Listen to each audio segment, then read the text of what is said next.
Hello guys, जैसे कि आपको पता है एक्साइज इंस्पेक्टर का पोस्ट निकली हुई है पंजाब में। तो उसमें आज का हमारा टॉपिक है जीएसटी। हम जीएसटी के जितने भी इंपॉर्टेंट क्वेश्चंस बन रहे हैं वो करेंगे cover objective point of view से।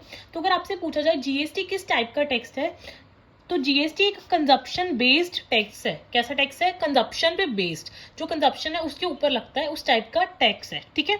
अगर पूछा जाए फर्स्ट कंट्री कौन सी है, ऐसी कौन सी फर्स्ट कंट्री है जिसने पहली बार जीएसटी को इम्प्लीमेंट किया था, तो उसका आंसर है फ्रांस। तो फ्रांस फर्स्ट कंट्री है जिसने जीएसटी को इम्प्लीमेंट किया था। और कब किया था? 1954 में इम्प्लीमेंट किया था।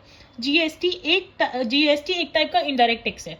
कैसा टैक्स है? इनडायरेक्ट टैक्स है। जो यूजुअली डायरेक्ट टैक्सेस होते हैं ना, उनका नेचर होता है प्रोग्रेसिव। तो जो डायरेक्ट टैक्सेस होते हैं वो प्रोग्रेसिव इन नेचर होते हैं, और ऑन द अदर हैंड जो इनडायरेक्ट टैक्सेस होते हैं वो रिग्रेसिव इन नेचर होते हैं। जो ब्रांड एम्बेसडर है जीएसटी का, वो किसको बनाया गया था? अमिताभ बच्चन जी को एम्बेसडर ऑफ जीएसटी बनाया गया था, ब्रांड एम्बेसडर।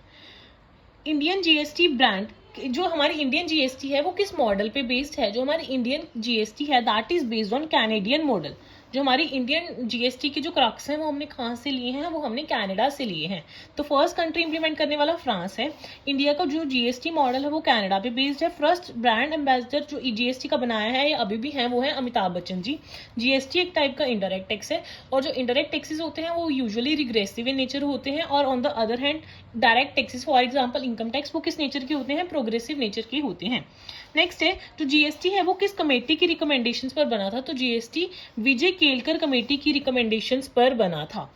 जो जीएसटी है वो कब इंप्लीमेंट किया गया था? तो जीएसटी इंप्लीमेंट हुआ था 1 जुलाई 2017 को। तो GST has been implemented on 1 July 2017। और ये ना बहुत ज्यादा कंफ्यूजन होती है बच्चों को। देखो दो चीजें हैं, एक तो है जीएसटी बिल और एक है जीएसटी एक्ट। ठीक है। अगर आपसे एग्जाम में पूछा जाए जीएसटी बिल नंबर क्या है, तो जीएसटी का जो बिल नंबर है वो है 122। तो 122 है constitutional amendment bill for the GST, और ये कब आया था? 2014 में आया था। उसके बाद जब सारी पार्टी सहमत हो जाती है, स्टेट्स वगैरह के साइन हो जाते हैं, उसके बाद एक्ट बन जाता है। तो जो एक्ट है वो एक्ट है 101, एक्ट नंबर 101 है, और बिल नंबर 122 है। और जो ये अमेंडमेंट एक्ट है ये आया था 2016 में। ठीक है। अगर आपसे पूछा जाए जैसे जब ये बिल बना, बिल के बाद एक्ट बनता है, तो फर्स्ट ऐसी कौन सी स्टेट थी जिसने साइन किए थे बिल को रेटिफाई करने के लिए? तो वो है असम। तो असम ऐसी फर्स्ट स्टेट है जिसने रेटिफाई करने के लिए साइन किए थे ऑन द जीएसटी बिल। ठीक है। उसके बाद अगर आपसे पूछा जाए फर्स्ट स्टेट कौन सी है जिसने पास किया ये वाला बिल, स्टेट बिल, तो पास करने वाली तेलंगाना है, और रेटिफाई बिल करने वाली फर्स्ट स्टेट जीएसटी को वो है असम। अब 2000 ये जब जीएसटी का कंसेप्ट ही स्टार्ट हुआ, ये कब हुआ? जो जीएसटी का कंसेप्ट है ये 2000 में ही स्टार्ट हो गया था। जो हमारे उस टाइम पे पीएम थे ना अटल बिहारी वाजपेयी जी, तो उन्होंने ना एक कमेटी कहा था कि फर्स्ट कमेटी जिसने जीएसटी मॉडल डिजाइन किया था तो वो थी असीम दास गुप्ता कमेटी, जो कि वेस्ट बंगाल के उस टाइम पे फाइनेंस मिनिस्टर होते थे। उनको बोला था कि वो एक बार फर्स्ट टाइम कमेटी बने जीएसटी मॉडल को लेके। पर जो जिस कमेटी की रिकमेंडेशन पर फाइनली लागू हुआ वो कमेटी है विजय केलकर कमेटी। बट अगर इन दिस केस एग्जामिनर आपसे पूछ ले फर्स्ट कमेटी कौन सी है जिसने डिजाइन किया जीएसटी मॉडल फॉर इंडिया, तो वो थी असीम दास गुप्ता कमेटी। ठीक है। और ये अभी जो जीएसटी है ये कौन से आर्टिकल में डिफाइंड है? तो ये आर्टिकल है 279। कौन सा आर्टिकल है? 279। जो जीएसटी काउंसिल है, जीएसटी रेट्स जो इंप्लीमेंट होते हैं वो जीएसटी काउंसिल की रिकमेंडेशंस पर होते हैं। तो जीएसटी काउंसिल है वो कब फॉर्म हुई थी? The council was formed in September 2016। तो जो जीएसटी काउंसिल है that was formed in September 2016। और जो प्रेजेंट जो चेयरमैन होते हैं ना जीएसटी काउंसिल के, वो हमारे फाइनेंस मिनिस्टर होते हैं। कौन होते हैं? फाइनेंस मिनिस्टर होते हैं। अगर हम अभी प्रेजेंट सिनेरियो की बात करें तो हमारी जो फाइनेंस मिनिस्टर है उनका नाम है निर्मला सीतारमन जी। तो ये हमारी जो फाइनेंस मिनिस्टर हैं ये जीएसटी काउंसिल की चेयरमैन है। एट प्रेजेंट जीएसटी काउंसिल में कितने मेंबर्स हैं? 33 मेंबर्स हैं। कितने मेंबर्स हैं? 33। अब बेसिकली ना दो आर्टिकल्स है फर्दर कि states have power to tax goods and services under which article. तो अगर आपसे क्वेश्चन पूछा जाए स्टेट्स को पावर है कि वो टैक्स कलेक्ट कर सकते हैं ऑन गुड्स एंड सर्विसेज, तो कौन से आर्टिकल के तहत? 246A। 246A। और जो GST council form by the president, तो जीएसटी काउंसिल कौन बनाता है? प्रेसिडेंट बनाता है। To administer and govern GST. तो जो जीएसटी काउंसिल की फॉर्मेशन हुई है वो किस एक्ट के अंदर हुई है? 279A। कौन से एक्ट के अंदर? 279A। अगर आपसे एग्जाम में पूछा जाए जीएसटी की कितनी स्लैब्स हैं, तो जीएसटी की 5 स्लैब्स हैं। मेनली जीएसटी की 5 टैक्स स्लैब्स हैं। कौन कौन सी? 0%, 5%, 12%, 18%, 28%। और जो जीएसटी रेट है, कुछ स्पेशल रेट्स लगते हैं कई चीज़ों पे। फॉर एग्जांपल अगर हम गोल्ड की बात करें, गोल्ड ज्वेलरी की बात करें, या कुछ प्रीशियस स्टोन्स या प्रीशियस मेटल्स की बात करें, तो उन पे स्पेशल रेट लगता है इन स्लैब्स के अलावा। तो अगर स्लैब्स पूछी जाए वो तो 5 ही हैं, ठीक है। तो अगर पूछा जाए गोल्ड पे कितने परसेंट है, 3%, गोल्ड ज्वेलरी पे 3%, प्रीशियस मेटल पे, प्रीशियस स्टोन्स पे 3% और प्रीशियस मेटल पे 3%। ये एक तरह का स्पेशल रेट है। कितना रेट है? स्पेशल रेट है।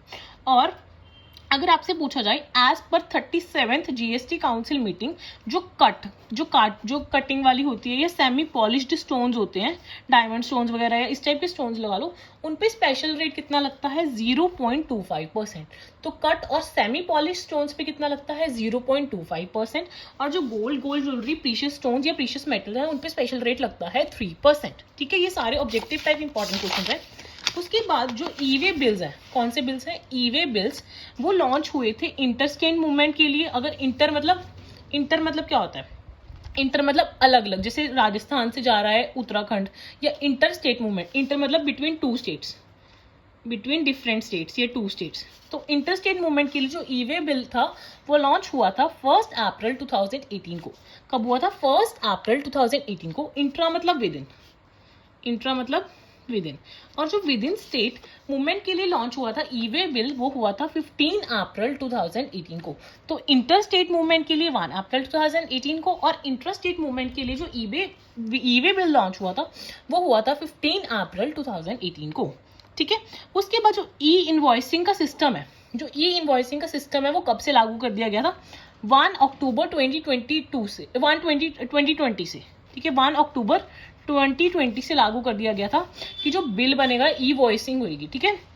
उसके बाद जो GSTIN मतलब जीएसटी आइडेंटिफिकेशन नंबर है, उसमें कितने डिजिट्स होते हैं? उसमें 15 डिजिट्स होते हैं। तो जीएसटी आइडेंटिफिकेशन नंबर में 15 डिजिट्स होते हैं। ठीक है। अब आपको एक चीज मैं बता दूं कि जो जीएसटी के अंडर रजिस्ट्रेशन होती है वो टर्नओवर के बेसिस पे होती है। ठीक है।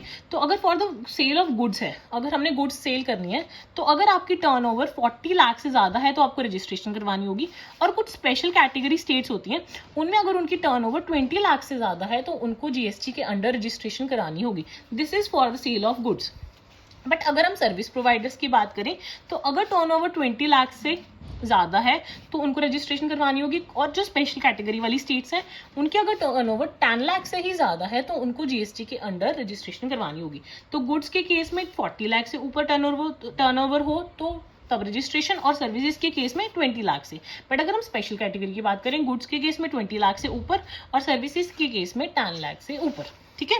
और जीएसटी इज, अगर आपसे पूछा जाए GST is applicable on supply of goods and services, ये वर्ड्स हमेशा याद रखना। GST is applicable on supply, वो आपको फिल इन द ब्लैंक भी डाल सकता है कि यहाँ पे कुछ और डाल दे, कोई भी वर्ड डाल दे। तो GST is always applicable on supply of goods and services. अब कुछ आइटम्स हैं जो जीएसटी के अंडर कवर नहीं होती हैं। वो कौन कौन सी हैं? जैसे कुकिंग गैस हो गया, एयर फ्यूल हो गया, नेचुरल गैस हो गया, इलेक्ट्रिसिटी बिल हो गया, पेट्रोल हो गया, डीजल हो गया, लिक्विड हो गया। ये सब चीजें अभी फिलहाल जीएसटी के अंदर कवर नहीं होती हैं। और जो टोबैको है उस पर जीएसटी भी लगता है और एक्साइज भी लगता है। तो these things are not covered under GST for the meantime. कौन कौन सी? देखो, 2 तरह की गैसेज हैं, एक तो कुकिंग गैस, एक नेचुरल गैस। एक आप फ्यूल्स में लगा लो, पेट्रोल, डीजल, ठीक है, एयर फ्यूल। और उसके अलावा जो इलेक्ट्रिसिटी बिल है और लिक्विड है, ये भी सारे जीएसटी के अंदर कवर नहीं होते हैं। These are my personal notes. आप इसमें से सारे टॉपिक्स कवर करेंगे। अभी हम एक्साइज के जितने भी नोट्स हैं वो सारे मैं आपके साथ शेयर करूंगी। ठीक है। अब जो वोटिंग पावर है वो जीएसटी काउंसिल में वो कैसी होती है? जो सेंटर है उसका शेयर होता है 1/3 वोटिंग में, और स्टेट का होता है 2/3। तो सेंटर और स्टेट की जो रेशो होती है वो होती है 1:2। तो सेंटर का शेयर 1 और स्टेट का शेयर 2। ठीक है। अब आपको एक इंपॉर्टेंट चीज बता रही हूँ, जो जीएसटी आइडेंटिफिकेशन नंबर है, जीएसटी आइडेंटिफिकेशन नंबर है, वो मैंने आपको बता दिया 15 डिजिट्स का होता है। तो जीएसटी नेटवर्क है जो, वो सॉफ्टवेयर किसने डेवलप किया था? जो जीएसटी कलेक्शन का जो भी नेटवर्क या सॉफ्टवेयर है वो that was developed by Infosys ने डेवलप किया था जीएसटी नेटवर्क के लिए। और इसमें अलग अलग जनों की शेयर होल्डिंग है। तो अब हम जानेंगे इनकी शेयर होल्डिंग के बारे में। ठीक है। देखो 49% शेयर तो गवर्नमेंट के पास है, 51% शेयर प्राइवेट ओनर्स के पास है। तो जो 49% है इसका आप हाफ कर लो, जब हम इसका हाफ करेंगे वो बनेगा 24.5%। तो सेंट्रल गवर्नमेंट के पास शेयर है 24.5% और स्टेट गवर्नमेंट के पास शेयर है 24.5%। तो टोटल शेयर हो गया 49%, बच जाता है 51%। तो 51% शेयर किसके पास है? 10% शेयर है HDFC के पास और 10% शेयर है HDFC बैंक के पास।